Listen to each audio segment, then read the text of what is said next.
Yashika you are mine chapter 11 villa. Shaurya जैसे ही villa में एंटर हुआ तभी एक आदमी उसके पास आया और कहा, बॉस आप ठीक हैं? आपके हाथों में ये चोट कैसी? Everything okay? शौर्य ने अपनी ठंडी आंखों से उस आदमी को देखते हुए कहा, Fahad chill, I am fine. आप यहाँ? तभी फहद, जो शौर्य का मैनेजर और पर्सनल असिस्टेंट है, कहा, बॉस आज आप मीटिंग में नहीं आए और आपका कॉल नहीं लग रहा था तो हम बहुत परेशान हो गए, इसलिए हम यहाँ आना पड़ा। शौर्य ने कहा, फहद ऑफिस जाइए और एक कैबिन रेडी करवाइए।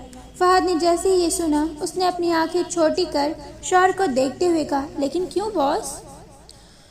तभी शौर्य ने अपनी कोल्ड आवाज़ में कहा, जितना कहा है उतना कीजिए।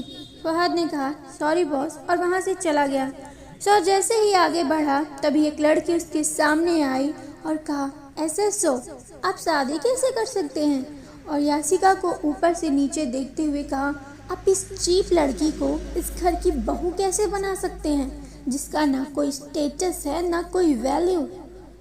शौर्य ने जैसे ही ये सुना उसने अपनी आईब्रो उठा एक कदम आगे बढ़ते हुए कहा, जैसे मैं आप जैसे चीप लोगों को अपने घर में रहने की इजाज़त दे सकता हूँ। और शौर्य अपनी मर्जी का मालिक है, वो जो चाहे वो कर सकते हैं। और अपने हाथों को उसके शोल्डर पर रख उसे साइड में ढकेल दिया। उस लड़की ने अपने आप को किसी तरह गिरने से संभाल लिया। शौर्य ने याशिका का हाथ पकड़ा, वहाँ से अपने रूम की तरफ बढ़ गया। तभी उस लड़की ने कहा, एसएसओ आप बहुत पछताएंगे। शौर्य ने जैसे ही ये सुना उसके कदम रुक गए। शौर्य ने कहा, शौर्य कभी रिग्रेट करता नहीं है, करवाता है। और वहाँ से चला गया।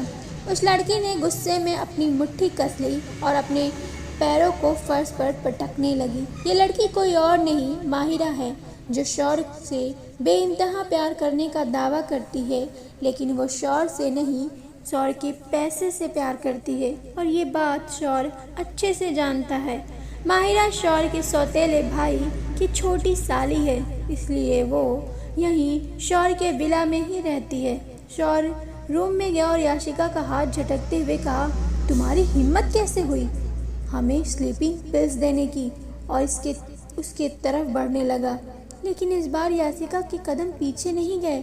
वो स्टैचू की तरह उसके सामने खड़ी रही और धीरे धीरे अपने शर्ट के बटन को ओपन करने लगी। शौर्य ने जैसे ही ये देखा उसके कदम रुक गए। याशिका ने कहा, आप रुक क्यों गए? दिखाइए ना कि आप एक मर्द हैं। आप जो चाहेंगे आप वो कर सकते हैं, दिखाइए अपनी मर्दानगी।